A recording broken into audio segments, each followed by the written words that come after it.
crazy. Nope, watch it. Got it. Boy, it sure got quiet. Yeah. Hey, Chris. Hey,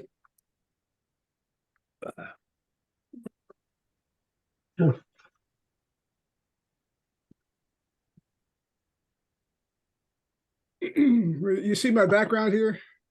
Yeah. I know you're gonna be there in a week. No, It'll be real, huh? Next week. Saturday. And Mhm. it's supposed to rain most every day too, by the way. Well, There's some big disturbance off the Pacific coast. Yes, there is. There's a hurricane and there's a disturbance, and they're gonna end up beating together and sending rain here next week. Just don't send us to Belize.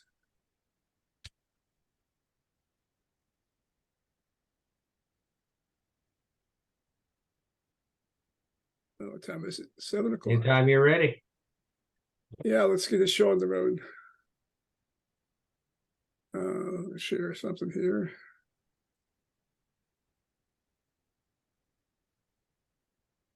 Come on. There we go. There. Okay. You'll see that? Something. Okay, well, I think everybody here knows who I am. We'll get this thing started. There was an email that came through this past week or so about Richard King's memorial. Going to be held in Manor, Texas. Any of you all planning on going? I was thinking about going. Members. I haven't decided. I'm going.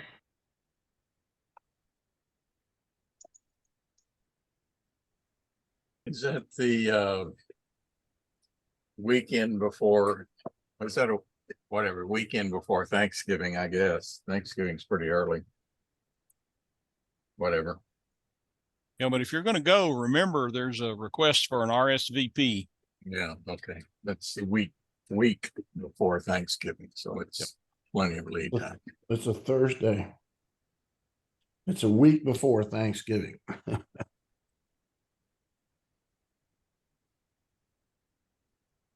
Okay. Also, this is the time of year that we make our impassioned plea for new blood of the officers' corps here. Yeah. I've just about decided I'm going to hang up my spurs after this year on secretary. I've been doing this for 9 years. Oh, but you're so good at it. Yeah, that's the problem. Maybe I'll start doing a shitty job. No, wait a So second. you gotta stay until you manage to spend all the money on something. Yeah, we should start doing that. Have some parties. Um, TDXS steak dinners. Hmm. DX dinners. Yeah, we got a lot of money in the treasury, that's for sure. Anyway, Maybe some support for people with broken amplifiers and broken antennas. Yeah. We're a little bit late on that. Unless breaking them is habitual. Well, no, it's not. Well, that's an interesting idea. We could become loan sharks. That's not the kind of support I was hoping for. We let's see, what, 15%? That's not too bad. Thursday before Thanksgiving. Oh, my amp's got to go to Georgia. My antennas, the truss on one side of my boom broke somehow or let go. So always something, right? That's right.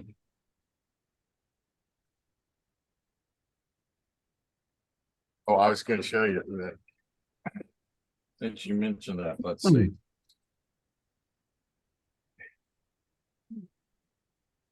I have new guy wires all ready to go for my tower. seriously. Oh, I Tell have, that again. I'm zooming in on you. yeah, it's That, I actually that might managed. work. I managed to splice a thimble on there. Uh-huh. Right. That's almost $7 worth of rope for that one. Jeez. Oh. Big spender. Well, So- the tower's only 20 feet, so So Doug, have you made reservations at Tracy G for next year? I Have you sent, done? I sent in the reservation form last on Monday, which was the first day that they were open for requests. And I would have taken it down there earlier, but I have to somehow or other come up with a document that says that we're still a nonprofit. So I've dug up a annual nonprofit, small nonprofit organization IRS form that filled out and sent in, and maybe I can show that to Tracy G and prove that we're a nonprofit. But yes, I have sent it in. I sent it for the same relative weekends or weeks that we did this year.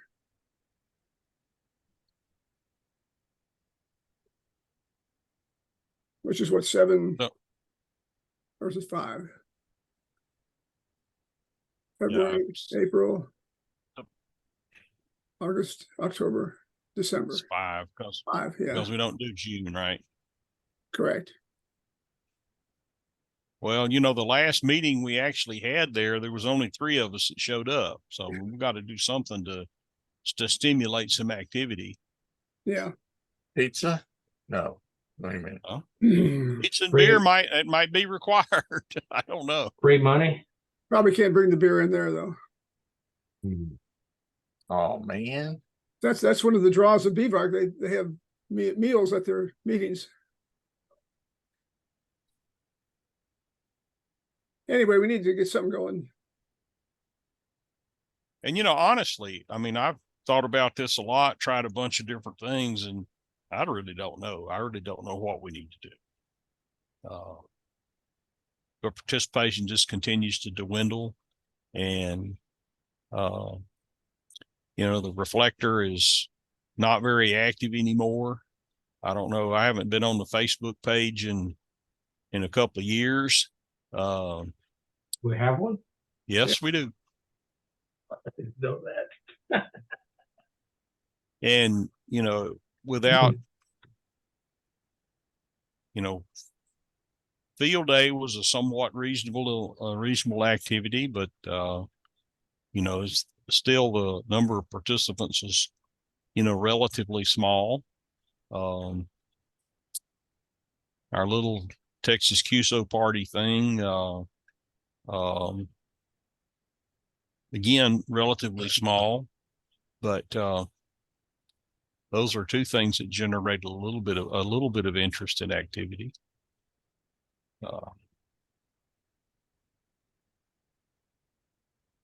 So I'm kind of at a loss as to what might make something happen. As am I.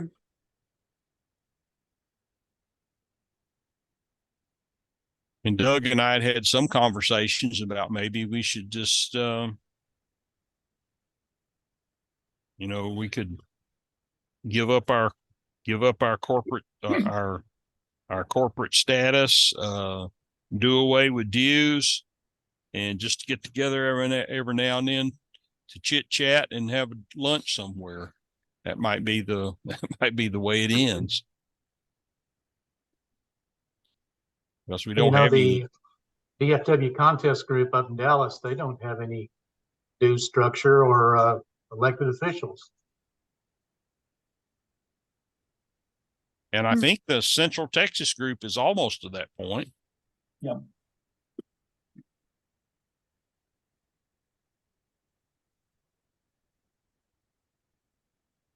it reminds me of a T.S. Eliot poem that ends this is the way the world ends. This is the way the club ends, not with a bang but a whimper. Yeah.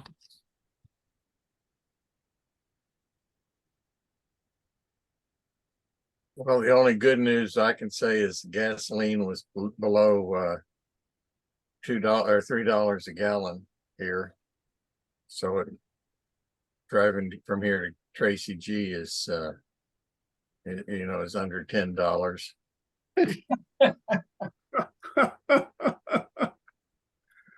Okay, That's one of my Must be a problems hell with of a car. Well, it's sitting in traffic for an hour, so whatever. Whine. That's right. I gotta drive to Dallas tomorrow, so Which part of town do you live in? I live right on Herman Park. Oh, that was you, Chris. I'm sorry. Oh, yeah. That was somebody else's voice coming out of you. Well, my voice is kind of complete. I went through a really good ripping sinus infection. Yeah, I'm not sure whether I had RSV or whatever, but yeah, Dallas is nasty to drive to. yeah. All right, I'm sorry. Glad track things. Actually, 45 is a whole lot better than it used to be. Have they got well, especially up towards Huntsville, is it 3 lanes all the way to Huntsville now, or 6 lanes? I can't remember. I just remember the last time I drove to Dallas, I was very pleasantly surprised. Yeah, I seems like, well, they were working on it up there, but I think that the 6 lanes has made it. When I went to college in 1963 in Sherman, it was Highway 75, Mhm. one lane each way all the way to Oklahoma, Wow. except for a little bit through Dallas. They just built the Central Expressway. Well, if I go to Dallas, I always go Highway 6 to Waco and then up that way. That's pretty good now that they've completed things there at Hillsboro. Yeah. Anyway, we need some ideas on revitalizing this group. We're just going to fade away. Give everyone a salary. Celery? Oh no, celery. A nonprofit. That'd be nonprofit for sure. It'd be a lot. That's right. Yeah. Oh, Okay. well, let's get on forward here. Roby, you just had a report on the Texas QSO party. Yeah, so you'll let me share my screen, right? You betcha.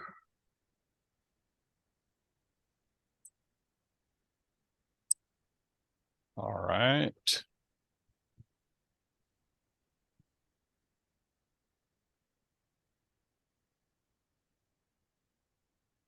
So can everyone see No, my data?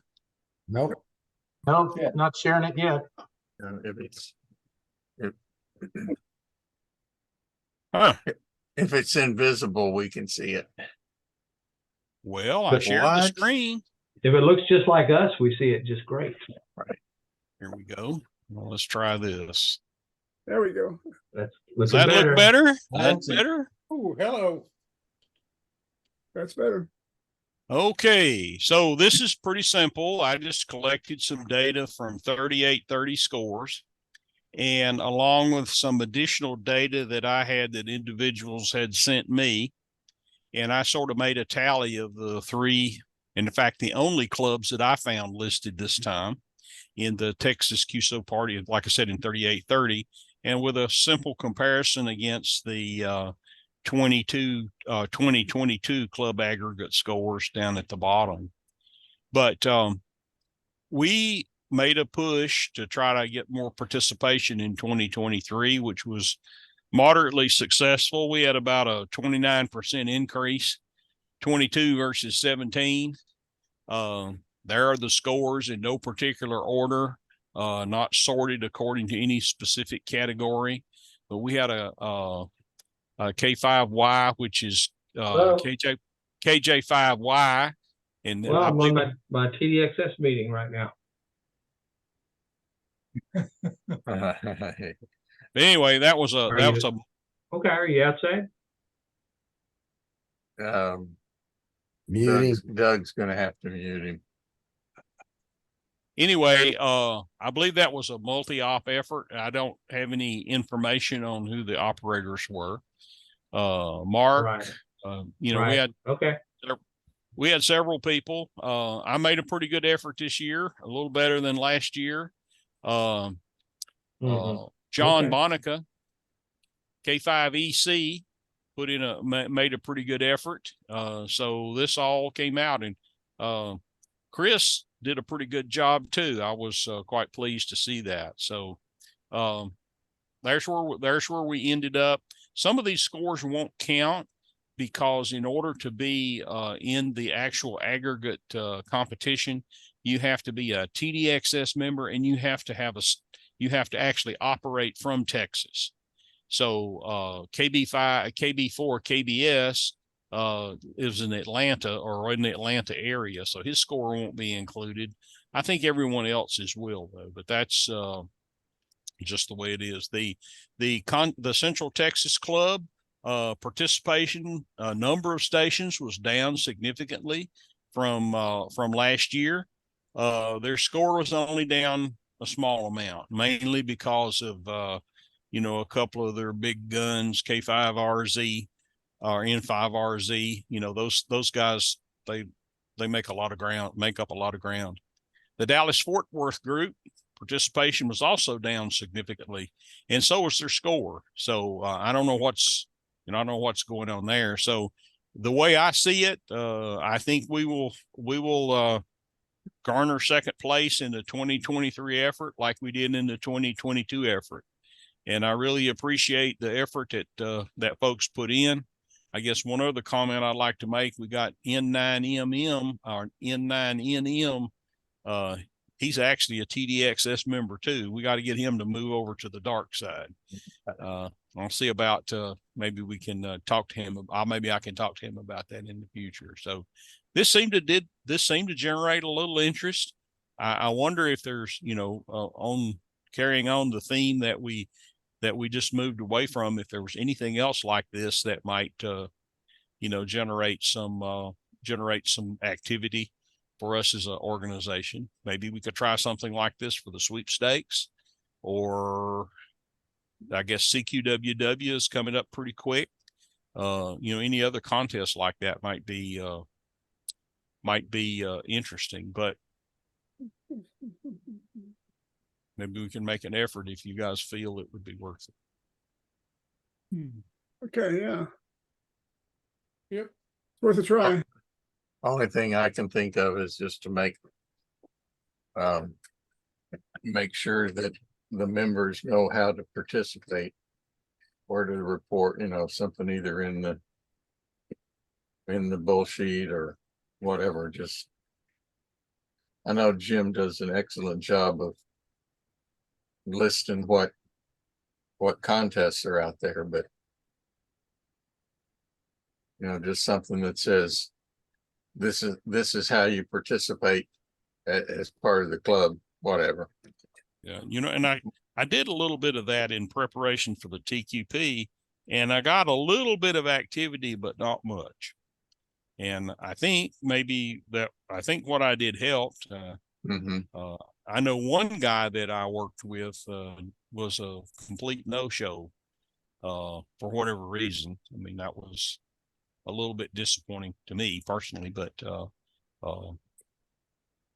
we're happy to show people how to use different software, or I even offered to help folks with antennas or whatever. And like I said, there's just not a whole lot of interest, to be honest with you. So yeah.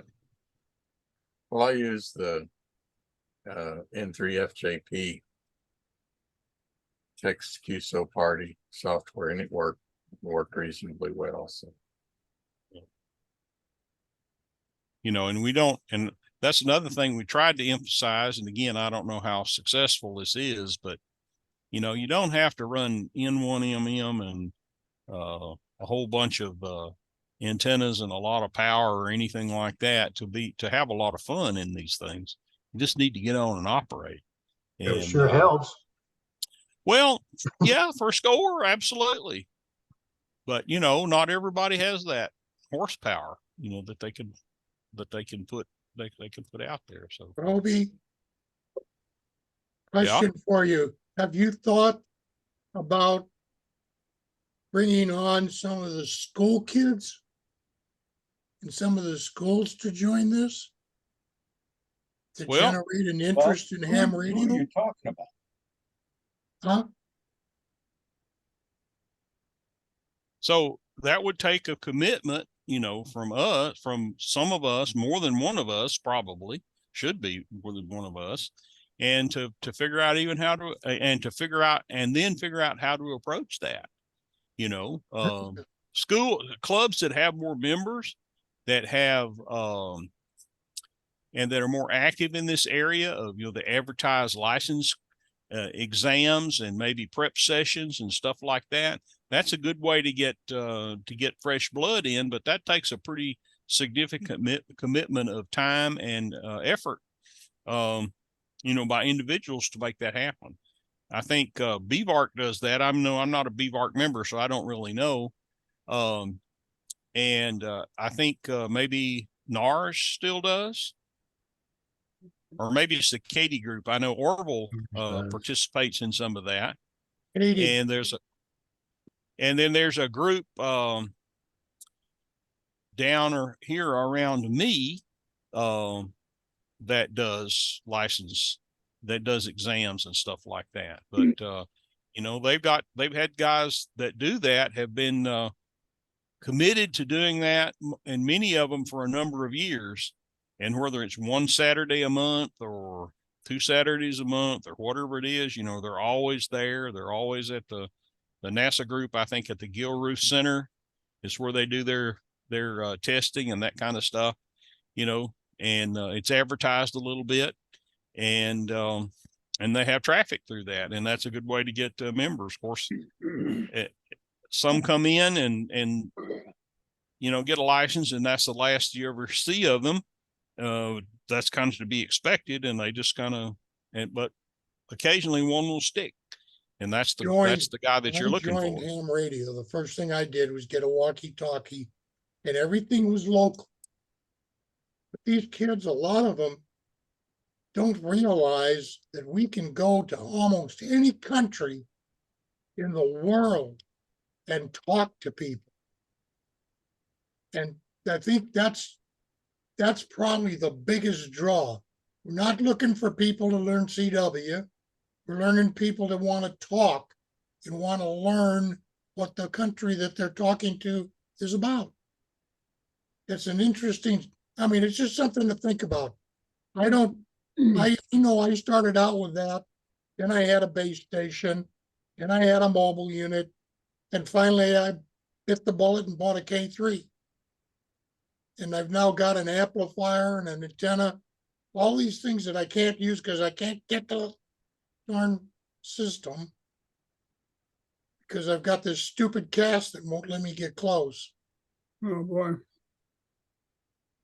But I mean, it's just an idea. I don't think these kids realize that by being a ham, you can talk to people in Egypt. You can talk to people in Israel. They're at war, and there's hams on the air. Surprising. I fired up my system the other day just to see if I could. And I was scanning the frequencies, and lo and behold, there was a guy from Israel on. I couldn't contact him. It didn't work. I couldn't make my hookup, but he's out there. These kids don't have any idea. Yeah, Jim, was Jamboree on the air on your list for this week? No, it wasn't. Okay, because I just looked that up. It's this weekend, and Johnson Space Center is inviting people to show up to their club, and that's another way to. It's been a number of years, but the Echo Society club here came out and set up a portable station, and invited and a couple of scout troops showed up for it. So it's another fairly easy one weekend way to at least make a ham radio available for people to come see it. I wonder if part of the problem is that we're still viewed as sort of an elitist organization. I don't know if anybody even knows enough about it to know. Yeah. I don't know either particularly, but So Bill K9HC's made a comment. He says, you know, kids can talk to people all over the world on their phones. It's not, so he doesn't feel that that's the interest. And I tend to agree with that, but there is some interest in technical subjects that could attract that will attract them. And got Kim agrees. And so to do that, to offer something in that way, you've got to be prepared. You got to be prepared in some way to give people access to those skills, some rudimentary electronics classes or demonstrations or building or something like that might serve as a method of attracting. But again, it requires, you know, commitment out of people. And that's, if we could get that, I think we would have an opportunity.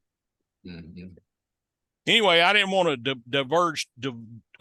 divert back too much into the previous conversation, but that's just the data that I garnered for the Texas QSO party. You know, Chuck, is it N05V in over in Louisiana?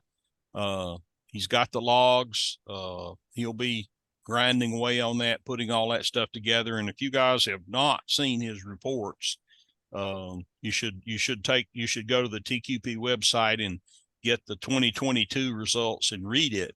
And you'll be he does a fine job. He gives a lot of people credit, you know, for their operating time and all that stuff. And I think he does a very credible job. I agree. And so that's my story. Questions?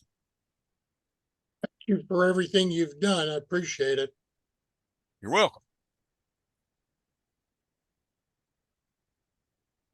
I know I haven't been very active and not very many people have seen me for quite some time, but this Zoom idea is a great idea. I see a couple new faces I don't recognize that I haven't seen at the face-to-face. But that's cool, man. Yeah. Of course, they haven't seen me either, so. It's good to see you. Yep, got to get you back on the air. Yeah, I'll probably need some help from you, Roby. I can do it. I've been I know everywhere. you can. And you've helped me out greatly. And that's something else that a lot of people don't realize.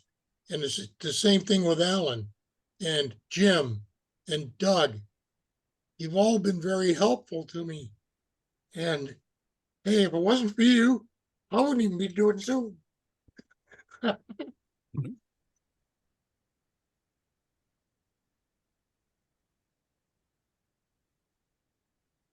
Well, hang in there. Have you guys seen this? That's a cool one, Rick. Oscar Wilde. Yeah. It's cool. Okay, let's onward and upward here.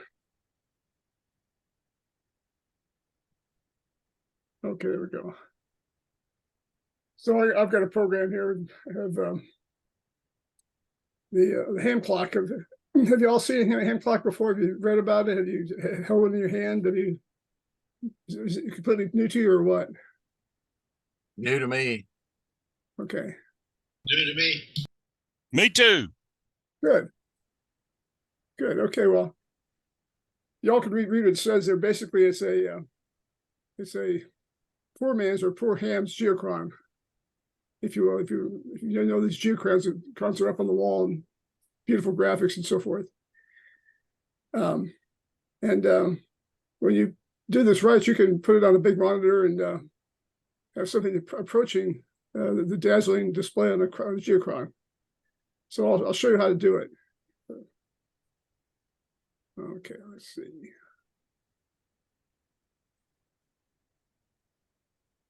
Guys, I gotta bail out. I'm sorry, but I've got things I gotta wheelchair over and get done.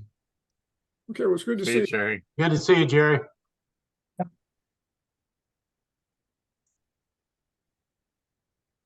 Okay. On share, here we go. Well, it all started in October of 2017. A guy named Elwood Downey, WB0OEW, published in QST magazine the plans for putting together a clock. It's not just a clock, but it's a aggregator of a lot of information. And y'all can read that article, but he based this particular one on a different processor, not the Raspberry Pi, but it's since been ported over to the Raspberry Pi. Let me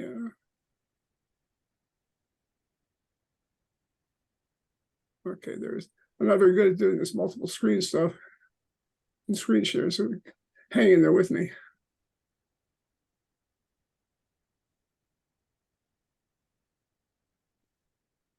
I'm not sure all windows, maybe that's what I need to do here.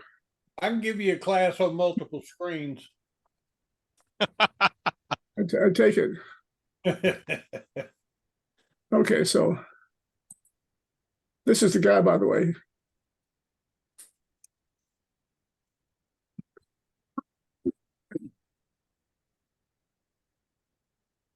And this is the kind of display you get with this HamClock. This is if you go to this website up here, clearskyinstitute.com/ham/HamClock. It shows what I'm showing you right now. Are you seeing that? Mm-hmm. Okay. And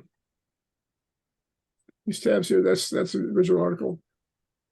Downloads, faxes, a whole lot of work has been done. In fact, this program, even though it's 7 years old or so, is still being updated even as recently as last Saturday.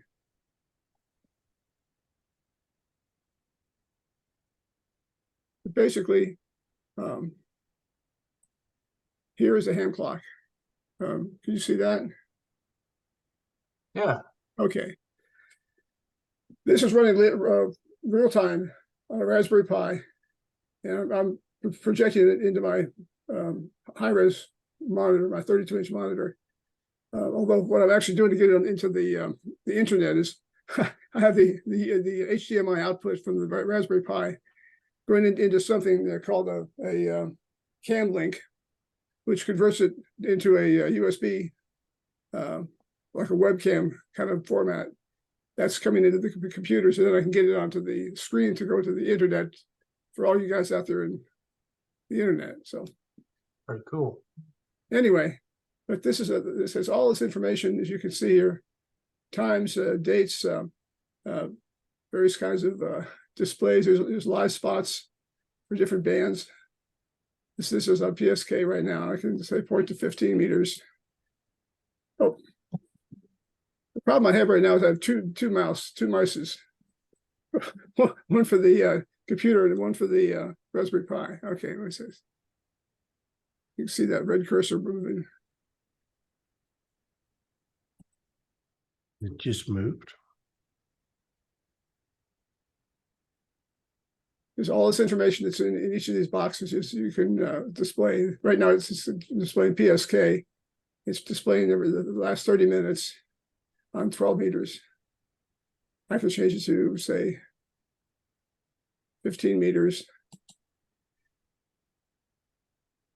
You know, all this, you can do all this stuff in other methodologies, but to get it all together in one screen is pretty cool. Doug is the original author of the guy that's supporting it, or are there a group of people working on it, or what? As far as I know, it's one guy. He's a real software guru, and he has a passion for this thing. It's also, by the way, the clock is available commercially for about $300 in some nice wooden cabinet and so forth. That's only a 7-inch display. A 7-inch display. I tried it with a 7-inch display, and the touchscreen parts are so small that you can't really hardly control it. This is a regular size screen with a big cursor. You can get down and easily click on all the different choices here. And each of these boxes has multiple things you can display. Here's different solar things. This is a VOA cap now. On the left-hand side, there's a DE and a DX. The DE is you. You put your location in here. Then the DX is you pick something you're interested in, and you put in here the lat long or grid square. And this one, I think I picked the North Cook or something. I'll cancel that out. So this little circles, you can see you've got this little green circle here, which matches the green circle over on the left-hand side, DX. That's about where North Cook Island is.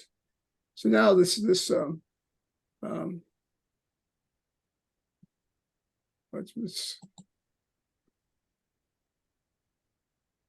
I'm still learning all these. Where to select on this screen? Okay, the VOA cap. So the VOA cap here is specific toward the path between here and North Cook Island. So what, Doug, what are the real-time active connections that it has to be able to, it has just an internet connection and Yes, to yes. looking at all of these different sources, or? Exactly, just an internet connection. It's all free. Well, but the point is, it doesn't have there's no radio connections or anything like that where you, Correct. it's all just, it's just an aggregator of websites, Correct. plus the local VOA calculation based on what you, that kind of stuff. And again, it's different ways that you can project the information. It's different kinds of plots for the map. Where does it get, does it use web time, or where does it get the time? Yeah. It uses an NTP server. Goes out and picks up one of the many NTP servers across the world. It finds the one that by some comparison turns out to be the lowest, the most accurate. That's the one that this shows. You could do, the map is in different kinds of maps and different kinds of projections. Some terrain right now. I can do countries, DRAT, MUF, Aurora, weather. We'll switch that to countries.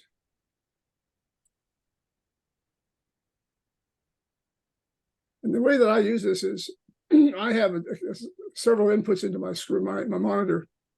So I just have this on one of the inputs into the monitor, and I just switch the monitor back and forth between my normal display and this when I want to see some information on it. Mm-hmm. And as you move the cursor around, it'll give you things like what's the temperature, what's the weather conditions there. It's amazing how many different things are it's connected into. And I'm still finding all these Easter eggs. Well, and my question would be, is it something that you have to put in user IDs and passwords for all of on all the places that might require them, or? Nope. No. Okay.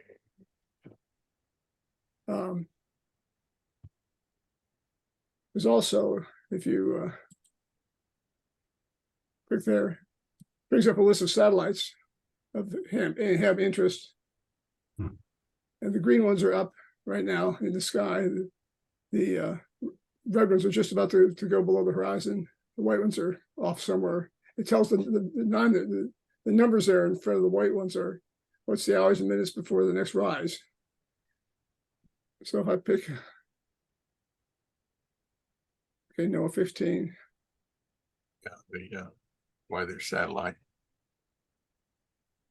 So now that lower area, lower left area turns into a satellite display. Green cube's gonna be up for a while.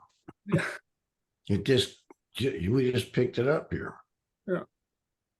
And by the way, there's different projections you can get on here too. Mercator, azimuthal, whatever that one is.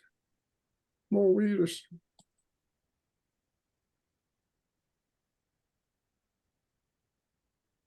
This guy has put a whole lot of time and to carefully put in all the different kinds of information you probably want to find out.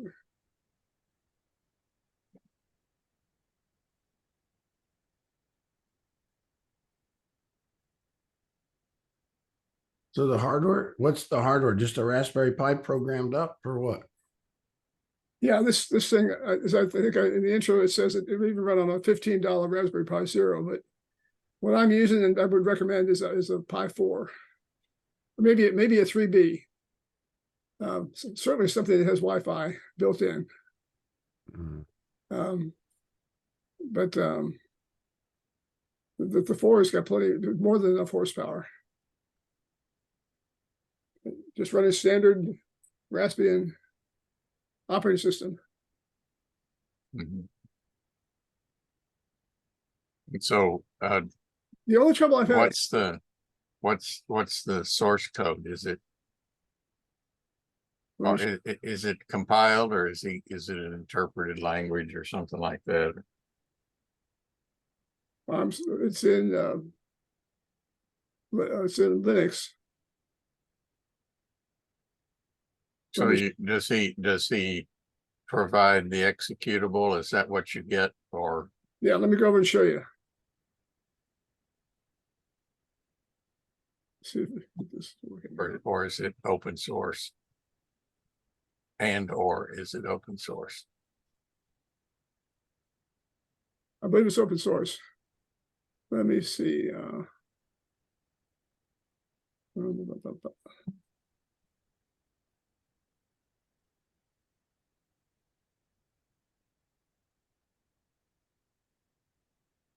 Okay, can you see that? It's got the back to the sheet. What if we say no? Is it gonna confuse you?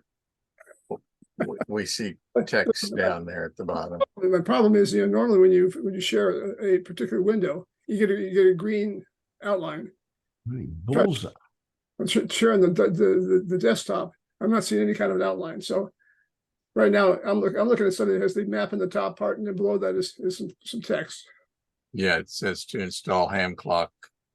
Right. Okay. So if you go to that website, the clearskyinstitute.com/ham/HamClock, this is what will come up.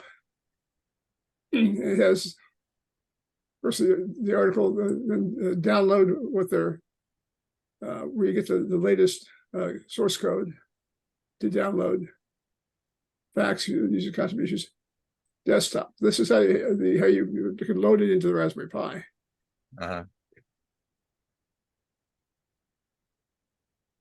You basically see not very much code. So that's sort of pink colored right there. Yeah, those are just Linux commands to go out on the internet and grab it and bring it in. Right, it's all compiled, pre-compiled.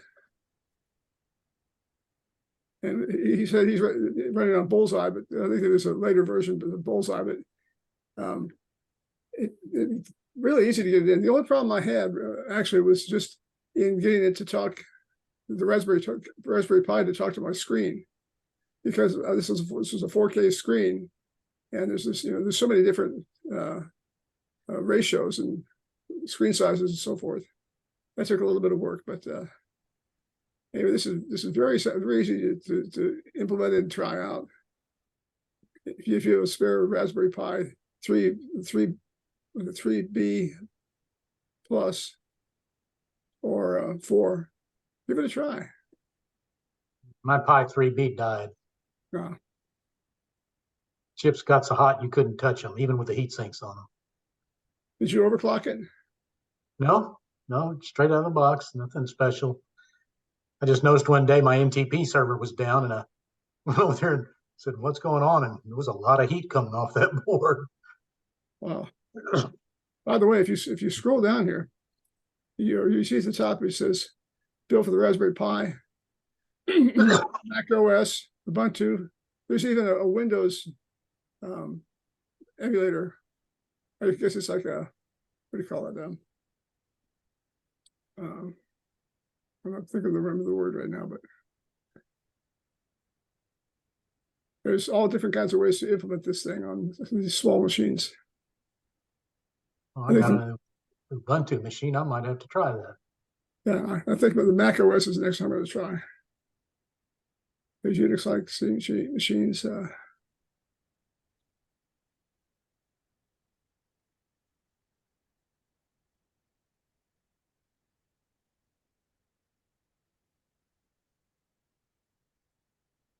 But like I said, it's very easy to install.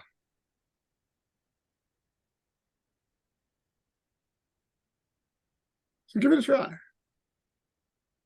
Any questions?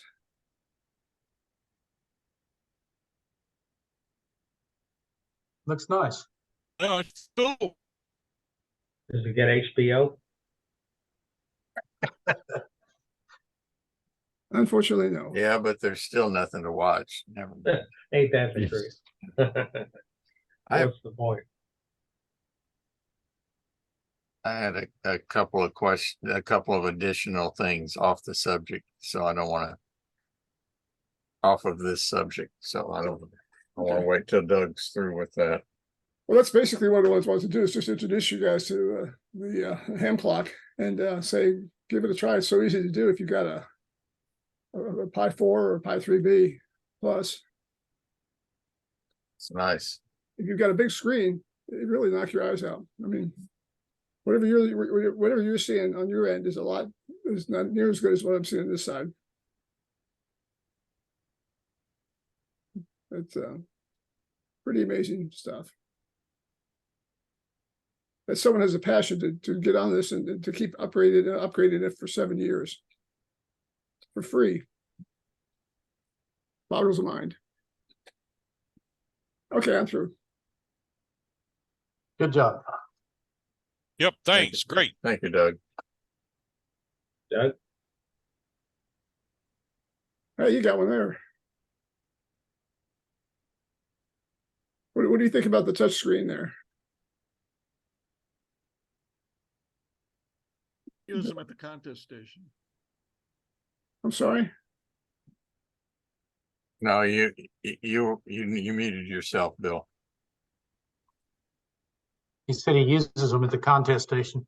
Okay. Yeah, we use them down at the contest station at all the operating points. Pretty handy, aren't they? Yeah, they're really cheap to make too. That's the thing.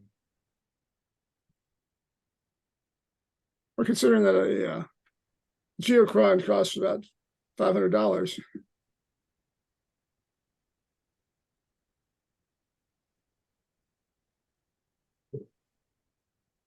Very nice. Yeah.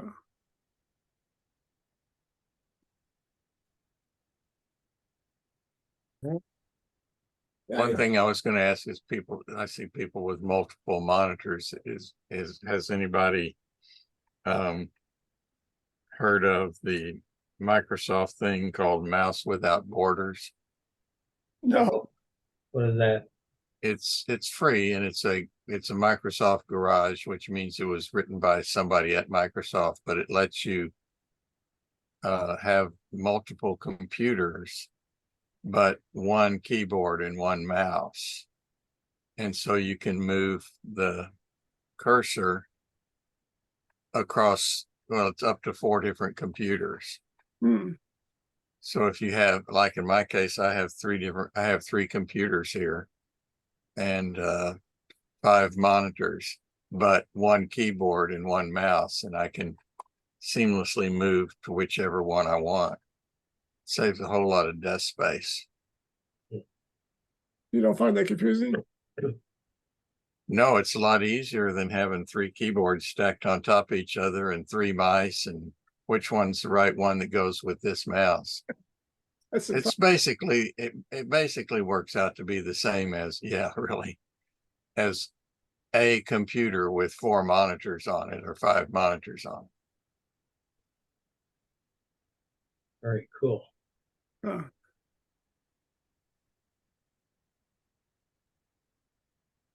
problem. My problem, I have multiple computers, but on one feed, and that's seems to be the limiting factor.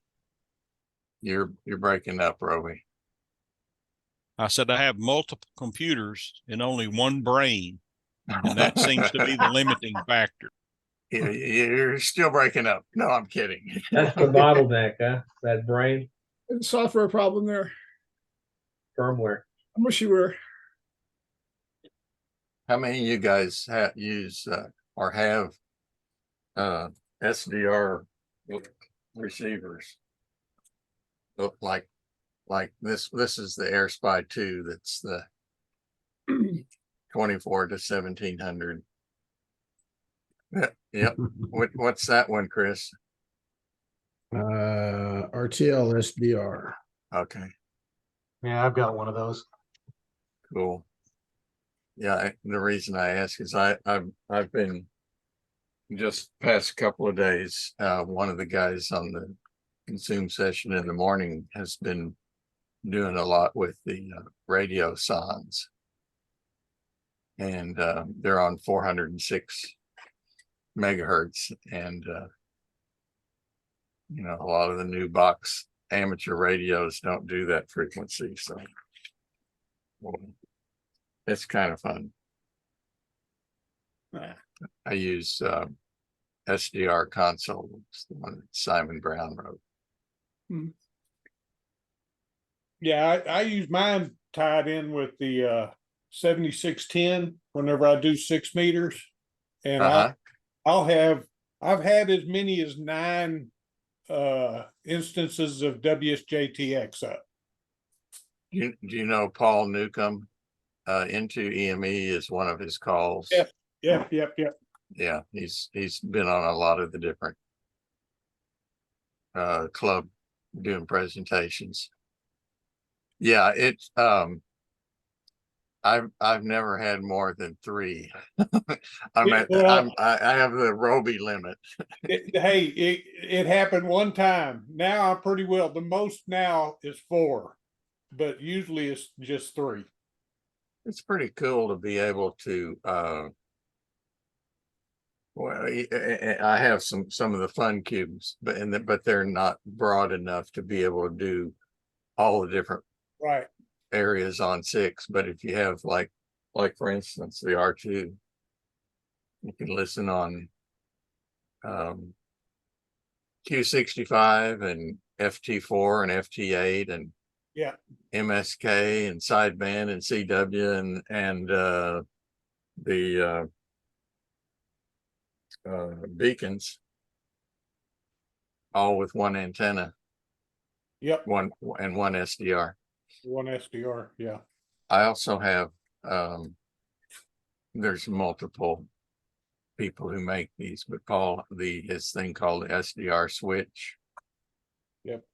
And lets you put a preamp and a splitter on the receive side, and then transmit through it. Yeah, I tie this directly into the 7610 and use the TR switch in the 7610. I have one of, I guess it's the 7300 that I have the little thing that runs the RF out, the receive RF out into a splitter and then back in again. So on 6 meters, there's plenty of noise anyway. Yeah, So I don't have to worry about losing 3 dB in the splitter. Yeah, that's the only thing is losing that 3 dB. Although I have been trying to access the IQ Mm-hmm. but I'm not having any luck with that yet. I haven't tried that. I know that the 7610 does that, but too many things to do. Yes, yes, it is. One of the other things that I did was I've worked all the different states of the W1AW portable operations. Mhm. There's still some of the second time arounds on some of them. Yeah.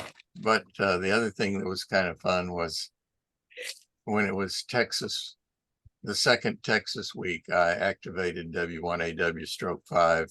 Yeah. About I don't know, 6 hours altogether on different bands. It was kind of fun. Yeah. It was fun to have somebody wanting to call you. Yeah, I know.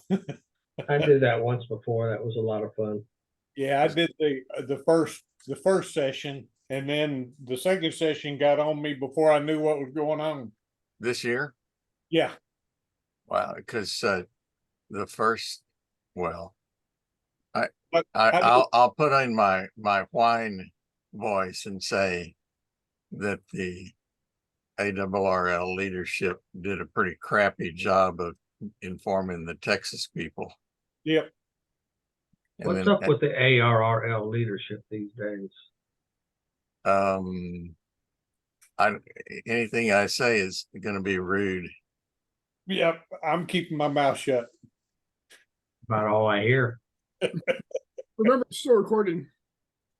Yeah, that's exactly why. That's fine. I mean, we can say what we feel and send the recording to the ARRL. Well, here's Alan. It's kind of the same as what's happening with TDXS.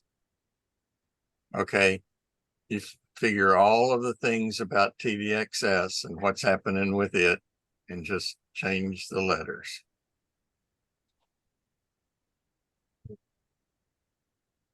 That's a shame. I stopped my printed QSTs several years ago. Anyway, I never looked at them. You know, if I need something, I'll go online, grab something, but they were just stacking up, and then nobody wanted them, so they became kindling or whatever. Yeah, I have been taking them to the HamFest and put them on the free stack. But yeah, I'm a life member, so Same here. I've decided to, and I like to carry them around, take them to the waiting room at the doctor's office or whatever, but I'll see how long that lasts. Mm-hmm. Just drop them off one at a time, huh? Mm-hmm. Well, I mean, I take them and read them there, and but yeah, there's no place to store them anymore. Yeah. You remember the guys? I'm sure everybody's known at least one guy that had almost every copy of QST, CQ 73, you know, racks and racks and racks. Yep. I remember going to WQ5Y's house one time. He had a whole room just with magazines in it. Yep, my friend Joe Bijou, WB5CCJ, had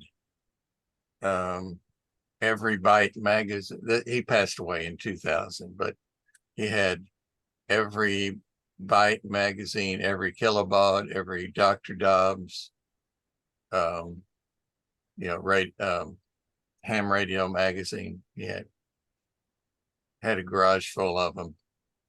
Yeah, you wonder about people who keep old crap like that. Kind of like, see all my QSL cards? You can't even see the top. There's about 25,000 DX QSL cards sitting up there. What the hell am I going to do with them? You know what, I have started on the process of scanning them, and the start has been that, scan the fronts of them and then put them on a picture frame. Mm-hmm. And I can take it to a ham fest and set it on the table or whatever, or but so far the start has only been that the scanner software that I have does the color adjustment calibration. It's the software. So you buy the color, it's a piece of film, and it comes with a calibration file. And by doing that, I actually made the scanner produce some reasonable colors. So I'm just gonna scan the pictures on them and send them away. I have a couple of it. Anybody got any shipments from the Bureau lately? Yeah. About a month ago, I got some. Yeah, It's been about a month. These are just JA cards. Yeah. Yeah. Yeah. You know how you stop that coming, don't you? Yeah, stop sending them money. That's right. And this is everything else. Of which about 80% is probably DLs. DLs is a big portion, absolutely. And Italy. And Italians, yeah. So, I used to use that global QSL card, global QSL to respond to them. And now they got this thing called QDOR from Spain. And I haven't subscribed yet. I've looked at it, and I wouldn't mind doing it. I just don't want to pay the money now. So I'm a bad QSLer now. So I get them all in and I don't respond anymore. On that subject, when you run out of foolish things to do, look at the people who are in the field organization for ARRL, and then look up the last time they updated into Logbook of the World. Very interesting. It's depressing. Yes. Oh, it's appalling. So explain. One of the people who shall again remain nameless, who was the one who made the most recent motion to rewrite Logbook of the World. His last update was in like January of 2015. And I think that's probably when somebody set it up for him. Because the assistant has the same date. So they want to tell us the what to people do, who but they want don't want to to use it. the people who want to rewrite it don't use it. Yeah. They don't even know what it is. They So just like want to I said, rewrite it because their cousin owns a software company, right? yeah. Or they own it. I don't know. Oh well. Yeah. I miss paper QSLs, but who can afford them anymore? Right. I agree with you. And the only ones that I do paper anymore is if it's a new grid on 6 meters, I'll send out 6 or 2 meters. If someone sends me one, I'll send them one back. Yep. I've got probably 400 or 500 N5XZ cards and probably 600 KL5DX cards sitting in the file cabinet. I guess the KL5DX cards will probably never get used, right? Scratch them out. Scratch them out. Yeah. No, I have cards from that say Camilla, Texas, which is where K5GNA Silent Key where I operated from. So if I have somebody I want to send back to do it has my call, just the wrong grid, and I just scratch it out. But I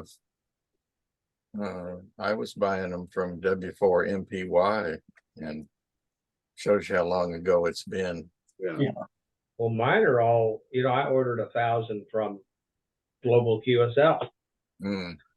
and when they were still around, and they came without the info block in the back. They came Oh, really? blank. And so I ordered 1,000 of them, right? So I complained to the guy. Yeah, I complained to the guy, and he sent me Oh, another wow. 1,000 that were corrected. So I Cool. went through the 1,000 that were corrected, and now I'm on that second 1,000 that I got for free. So Dale, who printed those? It was W4MPY. Okay, I thought maybe at the bottom there, but I wasn't for sure. Would be. You know, he doesn't, I don't think he's alive anymore. His daughter took over the business. Right, right. And then she decided it wasn't enough Right, after a little while. right. Well, that's what we ought to do next one of these meetings is have people just show a couple of their interesting cards. The one that I have that's most interesting to me at this point is, does anybody know who Ray Naughton, Australian was? VK3ATN. He was one of the big 2-meter EME people from the dark ages, 60s. Hmm. I have a whole bunch of Kilo Nancy 5 cards from people who never got their general class license. From the little print shop, probably. Little print shop. Wait a minute. Who was the guy? The person that did Globe King and Globe Scout, it was Masterson or something like that was his last name. He printed some, and then Brownie. Y'all remember the W3CJI QSL cards that had the map on them? Oh well. That's a possible future.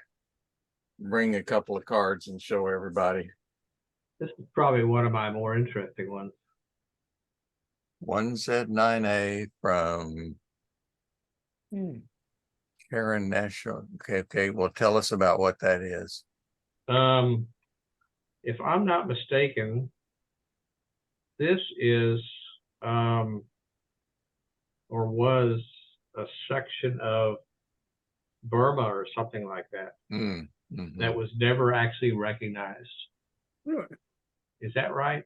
I honestly can't remember now. Maybe it's on the internet, but so this didn't count for anything, but it's confirmed. Damn it. I think that's where the Karen people were. I'm out of here. I'm going to go watch the Astro game. They need some help right now. Okay, well, help them all you can, Kim. What's the score? 3-2, top of the third. Astros? Astros. Yeah. Right. I know how this works. Let the Rangers win 2, let the Astros win 2. Make sure they extend it out to 7 games.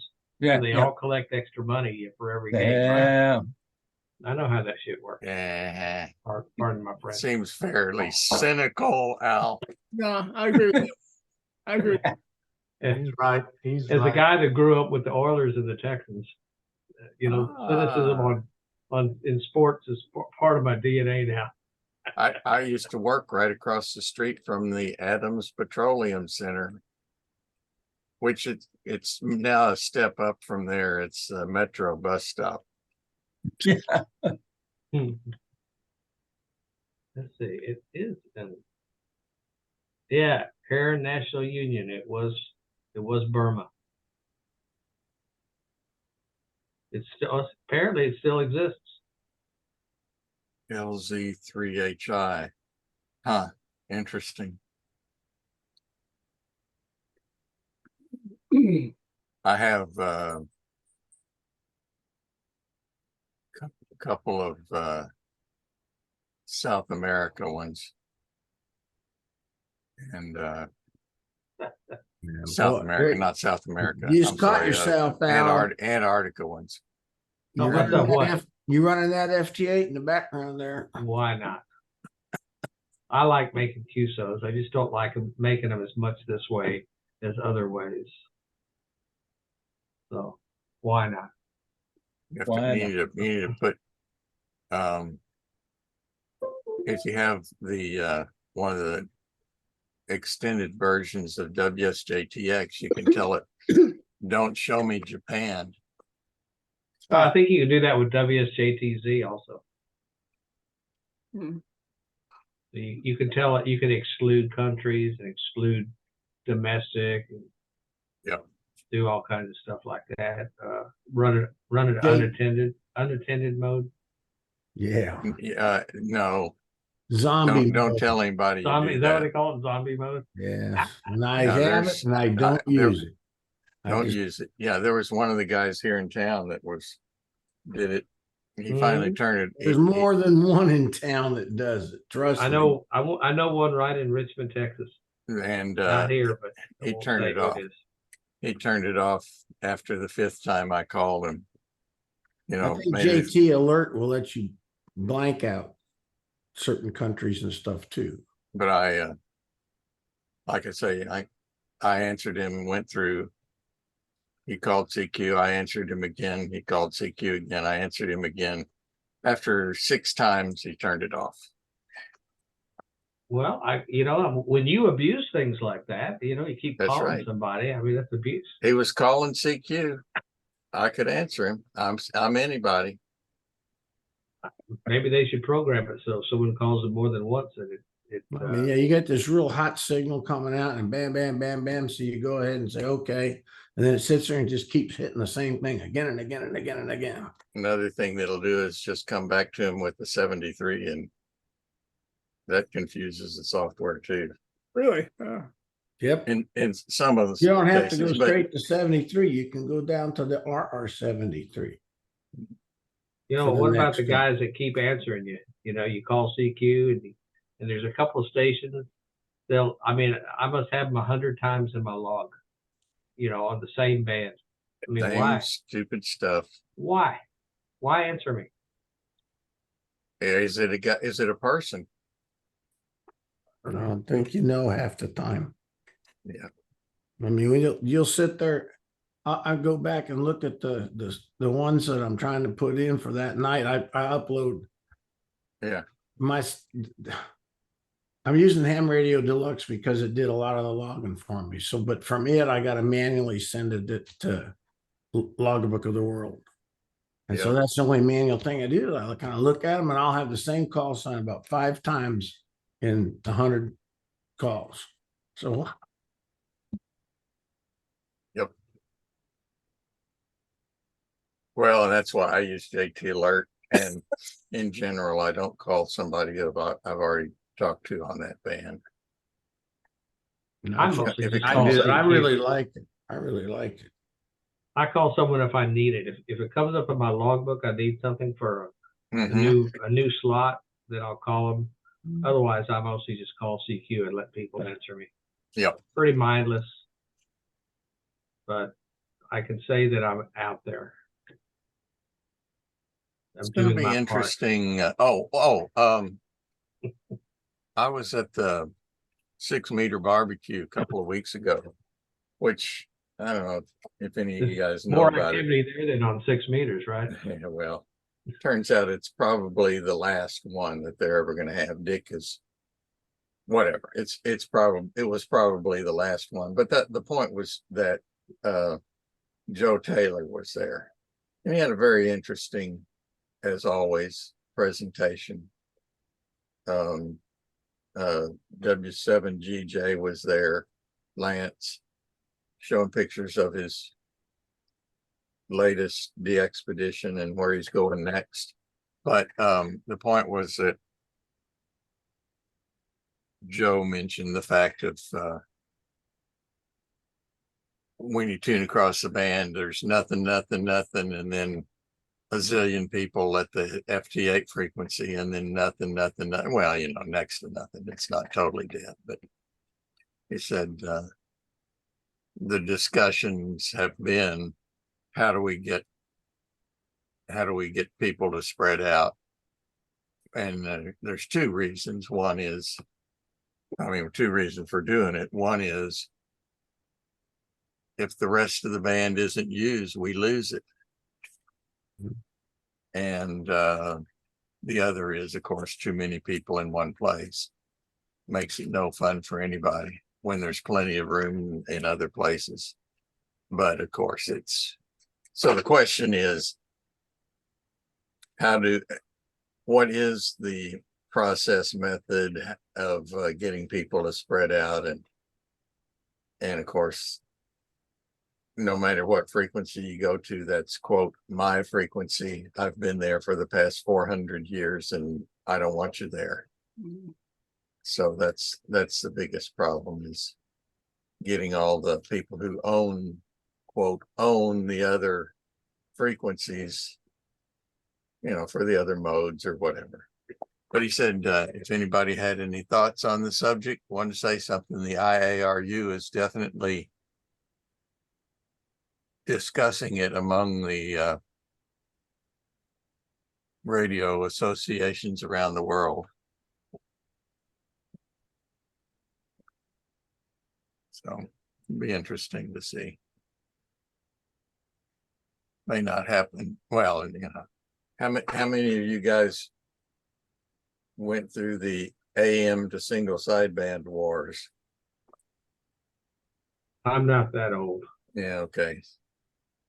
That was an interesting I one. am. Yeah, it was interesting. I bet I bet I don't have more than 10 AM contacts in my whole log. There's still some people that run AM and they use up 50 times as much space as they would with a sideband signal. But 50 times? Well, because it's a carrier's there all the time and it's double sideband, and as long as their carrier's on, nobody can talk. And I'm not talking about the bandwidth. I'm just talking about the communication time that would be available if they were just talking in sideband, and there could be somebody else a couple of kilohertz away talking and not. But yeah, Yep. it just. Given that, then FT8 is doing a good thing, because it's concentrating everybody in one small locale and condensing it, and they're still making bazillion QSOs every day. Yeah. But if I don't know, you probably do, but listen on 10 meters and when the band's open. It's just crazy. And 20 meters, of course, when the band's open, it's crazy. I looked at my log. I have 2 QSOs on AM in 1971. Wow. Yeah. Well, that was. I'm not that old, okay, but I got my general in 61, and the kids, you couldn't afford a sideband radio. You could get a DX40 or something like that for all your allowance for a year. Yeah, sideband was the Tesla of that age. Yep, the guys with well, the real cool ones had the Collins S lines. Oh well, dark ages. Well, Okay, gentlemen, I'm going to go. I got a few things for bedtime, so we'll see you later. Thanks. Hi, Roby. The only time I used a Collins S line was when they had the ham radio station up at the top of the Exxon building. Mm-hmm. And Pat, KJ5Y, would let me come up there and spend the night. and there was a TH6 DXX up on the roof. Yep. And I used to love to tell people that I'm running 6 elements at 200 meters. And they say, do you mean 200 feet? I said, no, it's up 200 meters. I used to get a lot of Yep. questions about that. Yep. That was a lot of fun. I imagine.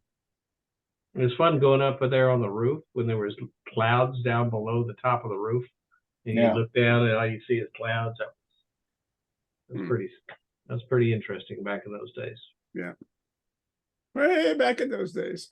Yeah, way back. I've been on top of the Channel 2 tower, the one that's not there anymore, the one they took down, but the one that the original 2888 machine was on. Been on top of it a couple of times. Have a picture of me up there back. It was about 70, I don't know, 71, something like that. Back when it was out in the middle of nowhere.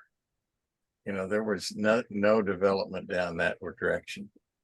Go down Murphy Road and cross the mud but whatever.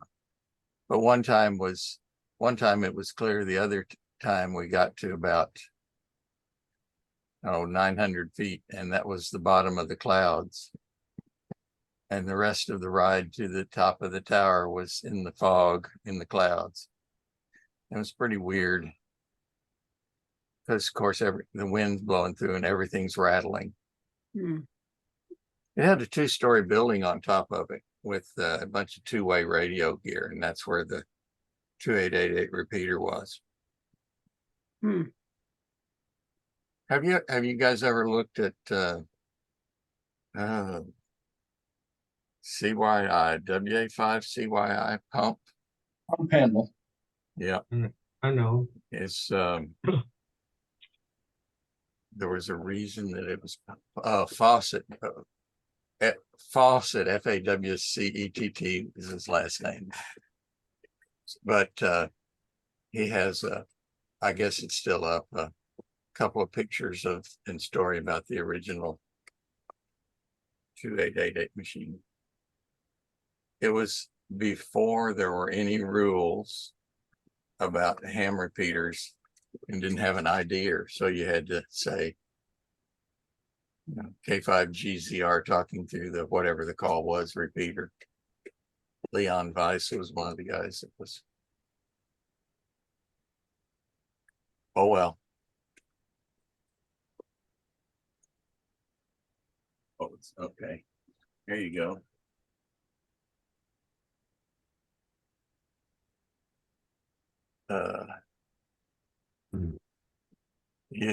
Was a Houston Amateur. No, it says Houston, Harris County, 1964. Houston Amateur Radio Club. That was back when they still had their building. I went there a few times. I remember the one that's my dad would take me. Was the original one was a 2-story government building that with the telephone poles, and it was eminent domain for Highway 288, and then that's when they bought the 1-story building on Yellowstone or whatever street it was on. My dad used to take me there because I was too young to drive. Didn't That's have a cool. driver's license. That's cool. Did you? I used to go there and until Max and his buddies they'd have the auctions, and Max Busick would buy everything, outbid everybody, and then take it down to the store and sell it for more at the store. And it's like you couldn't buy anything. Oh well, that's K5GZR whine mode. Well, Max was a character. Yeah. Was Max a member of TDXS? I know that. I don't think so. I know. N5JJ was K5AAD, I believe. Yeah. Mhm. Don and was it Dave or Dick? Dave? Yeah, Dave, yeah. Dave. I never met Dave. I went to high school with Dave, in Wow. junior high. And there was this other guy. I mean, we were the two hams, and Pat was there too, part of the time. And there's this other guy, and he claimed to have a ham license. So we'd say, well, what's your call? He said, WN5 1N34. Yeah, right. right. I He can can't transmit, but he can't receive or whatever. yeah. I remember that guy. Oh, I well, used to see Don at the, of course, saw him at the store, but I guess it was a couple of times I saw him at the Fort Bend Ham Fest, a couple other places, but that was, oh well. Last time I saw Max was on their store on Fannin. Was it Fannin? Kenny? No, the Fannin, the one, the little one-story building that was mostly he was doing mail order by that time, but Max was sitting on a stool in front of the bench sleeping. I used to live across South Main, as it was called back then, Highway 90, from the Busics. They lived on Zavala, and I lived basically across. And I occasionally would go over there. I went over there for a field day, and sometimes they would let me come over and work DX. Not 100% legally, but I did. Yeah. And then later on, after Dave died, I did for a little while. I was operating from his old house, and they had all the cables running out of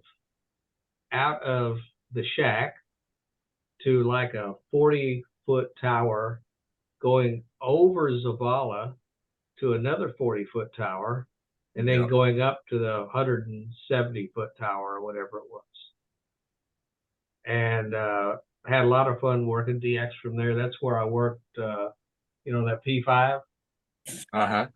And I remember KK5DO told me one day, he says, you should be on the air tomorrow at such and such a time on such and such frequency. He didn't say why, but I knew why. And so we all worked, a bunch of us worked, what was the guy's name? The P5 guy. I can't remember his name now. Anyway, we all worked him on 3 bands. And when I looked up after working him on 3 bands, there was a way he had a online lookup way back then. I looked it up and it only showed me on 1 band. And I called Bruce. I said, hey, Bruce, it only shows me on 1 band. He says, I can fix that. Okay, you're on 3 bands now. I should have asked for more. So is that the Zavala that's down in almost in Fort Bend County? Yeah, it's in Missouri City. I guess it is. Okay, yeah. Okay. Yeah, right by where the the Sam Houston Tollway comes through. There's South Main. South Main and South Main and Fondren. Hillcroft, Fondren, whatever, right in there. Yeah. I didn't realize they were that. We've done this on the reflector before, but do any of you guys remember the original Madison Electronics on Caroline, right across from? Yeah. Not the original. Yeah. It was right next door to Madison Radio School. So is that where they got the name? I don't know. I don't know where the money came from for Madison Electronics, but very possibly it was the same Madison. Who knows whether Max bought it from somebody who named it, whether it was already there when they bought it or whatever. But yeah, it was there. when I was in high school. And then when I went off to college, by the time I came back to Houston, it had moved to McKinney. So to change the Besides- subject slightly, I What? am always looking for new articles and guest writers for the bullsheet. Yep. As long as I'm still doing that damn thing. So if any of you guys have any, you don't even have to write it, you know, come up with something, send me, and I'll put it in there. I think I copied this, but y'all remember Busackers? Who? Busacker Electronics on Clay. No. Yeah, that was the place. Garth, W5DDJ, and Bob, K5KDN. That was the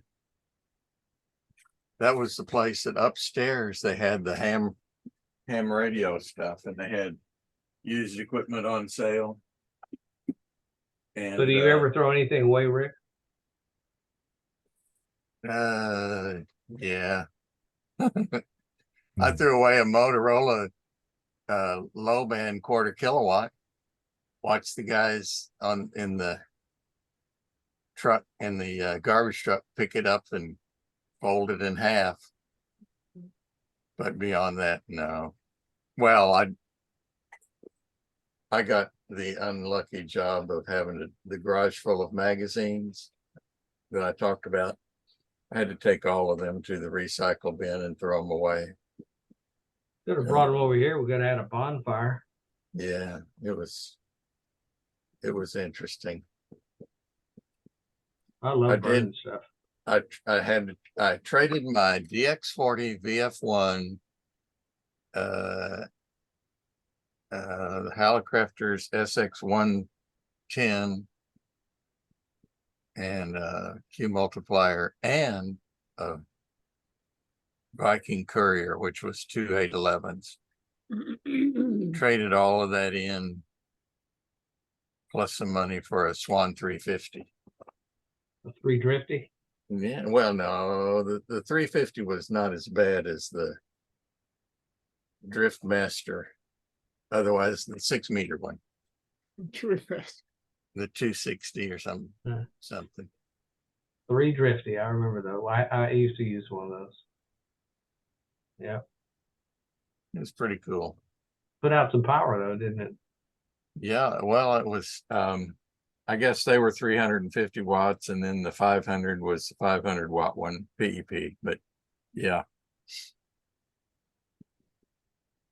that was back before I knew what I was. I don't think I know what I'm doing now, but it was definitely, well, I tell people I have the 746 Pro that I bought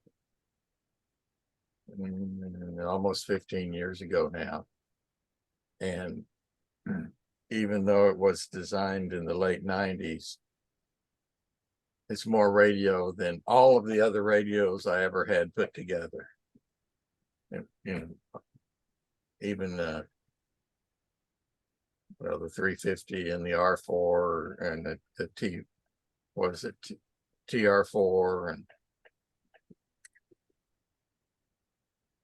much fun. Yeah, they get smaller and better. And I can remember when I first got my K3 in. I bought it used from a guy in Alaska, and I had it shipped to Elecraft to do some upgrades, and then shipped to me. Yeah. And I can't remember exactly what I paid for it, but it was pretty penny back then. And it comes in this box, this little box. Yeah. Right. And it didn't weigh anything, right? And I remember my wife saying, "You paid that much money for that little thing?" And so I opened up the box and I said, "Oh, well, there's even a smaller box inside of there." Yeah, the cake, those radios. Pulled the little thing big. out, and you paid that much money for that little thing? I said, "Well, it's miniaturized." Well, and you consider they're in they're not exactly the same class, but the 7300, you know, when they were selling them early on, you could buy one for $1,000 for the 7300, and it's pretty hard to beat that radio for that price. Well, it's impossible. You can't buy a radio. You can't buy a radio for $1,000 that does what that one does. You are correct. I So, found something online. You can Google Saturdays at Busackers and my very own T.O. Kier. It's a PDF write-up by W5ZL. I'm sure it's written back in 2009, December. And it's pretty interesting. Might want to grab pieces of it, Alan. For do what now? Oh, this Saturdays at Busackers, and How do you starts spell out. that? Yeah, if you just it starts out. I lived for Saturday mornings. This was my weekly outing with my dad to Busackers, the ham radio store in Houston in the late 50s and early 60s. Downstairs, Busackers was pretty much like any other industrial electronics parts house then and now. A long counter tended by learned men, precious few women in those days, who possessed the special knowledge to convert cryptic lists of seemingly another language into little brown bags of colorful electronic parts. In front of the counter were aisle after aisle of stuff, a lot of it surplus, to browse until your turn at the counter came up. yeah, Mhm. they had the two things were, of course, I was, I don't know, 18, 17. I don't remember exactly, but the two things I remember were people walking around with a cup of coffee. And it seemed to me like it was one of those deals where there's a place where you could put your coffee mug. So when you came in the next time, it was your coffee mug and you could use the same mug, but the other one was cigarettes. The place was crazy with cigarette smoke. Oh well. But yeah, they had like wooden bins that, you know, they were stained, finished, but they had the radios, and you could go look at the used stuff they had, pick it up, touch it, that kind of thing. That's where Well, that's where I bought the Swan 350. like I say, if you guys come up with articles like this, I don't know if I can reprint this, but if you guys come up with articles like this that I can put in the bull sheet, sure would make it more interesting. Geochron tubes. I think my first keyer is a Heathkit. I had a Bug before I had a keyer, though.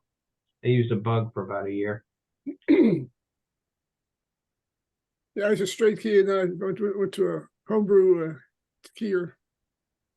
Couple of Mhm. transistors.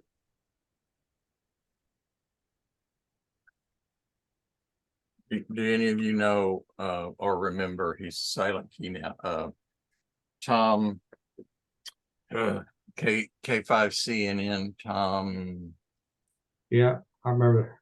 what was his last name? I don't know. He passed away a couple of years ago, but he got his call about the same time as I did, maybe a little before, but we used to go over to his house, and he had a Vibraplex Bug, but he'd be having a conversation with somebody on the radio and talking with us, like, you know, and it's like, how does he do that? Oh well. I could never do that. I learned Morse code in Boy Scouts, and we wrote it down, decode a letter and write it down. And I never got to where I still have to write it down. Some of you probably know Well, no- KV5YTA, Dwayne. Yeah. The first time he stopped by my house when he saw my antenna on Tanglewild, I was inside. He met my wife outside. So she says, yeah, go on in. And I was in the middle of a CWQSO with somebody, and I was talking to him doing the CWQSO. And he tells me over and over again, that's why he got his license. Watching me do CW and talking at the same time. Wow. I don't know if I can do it anymore, but that's what I did. Rick, it was Tom Wheatley. Wheatley, right? Tom Wheatley. Wow. Yeah, and I was jealous because he had the ICO 7, whatever it was. Yeah, I had a friend of mine had one of those. The 90 watt. Yeah. Do it, that kind of thing. Yeah, like that, except they were actually pretty good. It was Charlie Neiman had one of those. Had a 6146 and a couple other things, but it just looked cool. It was kind of gold. And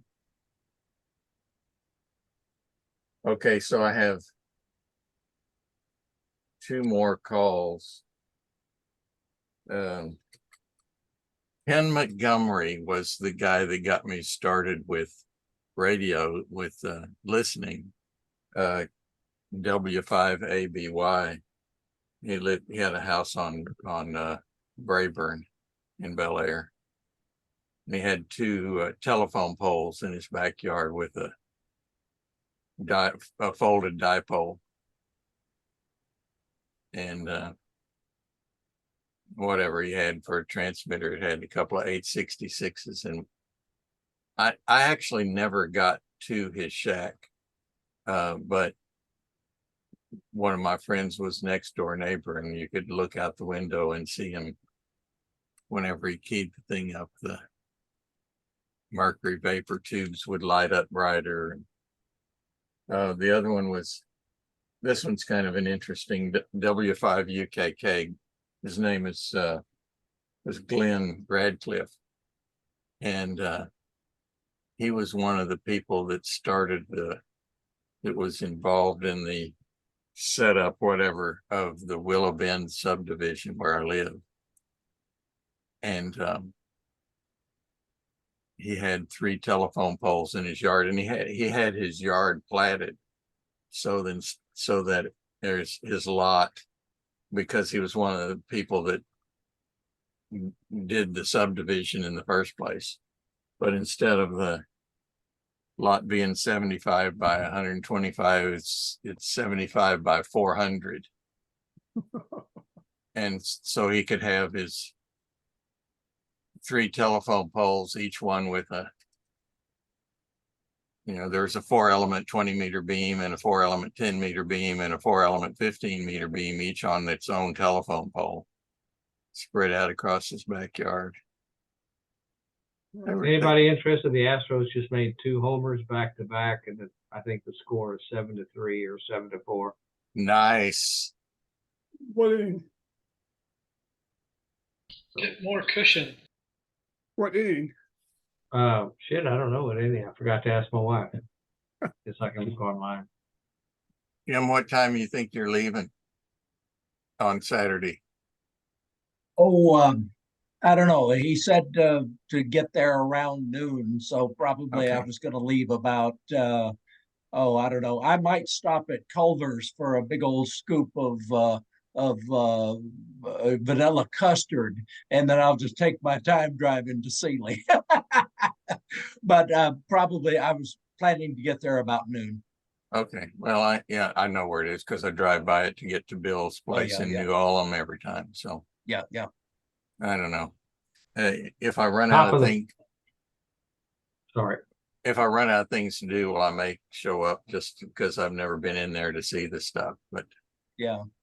Top Well, I of the got 4th my inning. hard hat all prepared with my call and my name, so Even from the top of the tower, they can look down and at least know who the hell they're killing. Yeah, You that's better put it right. right on the top. Yeah, really. Well, And- that's and- close enough. It's on the front side. So. They won't see it. You got to put it right on top like a police car, in about Yeah. 4-inch letters. Actually, you need the target. Right. There you go. Oh, Like, no. Far side with the The drop bolts here. yeah. Bigger You the got- better.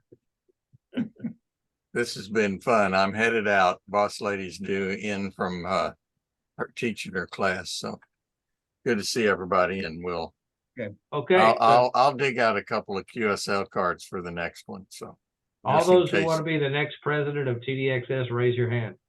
How Jerry, you dropped yours in a hurry, didn't you? Yeah, I did. about just the president? Never mind. All right. See y'all later. Yeah, we'll right. double the pay from last year. Okay, Right. so long. Let's shut this puppy down. All right. You can tell I ain't been in this group very long. Well, I haven't been on ham license except 10 years next March. well, I'm only like 53 years. I know there's some that are a few more, but it's amazing. I got 36 years. But I had a can't really add that. nice Heath kit when I was about, I don't know, a long time ago. I don't think it was a Heath kit. It was something else that Dad bought me. But I it know was I can't be the plastic senior case. guy here. Not 59 years. Yeah, I knew I couldn't be the senior guy. Mhm. Yeah. All right. See y'all. I got to get up. Grandpa real early. Doug. Real early in the morning. I need to be in Dallas by noon. So All right. We'll see y'all. see y'all. Okay. Okay. See, Everybody take care. All right. Good you got to see me. Bye. Doug,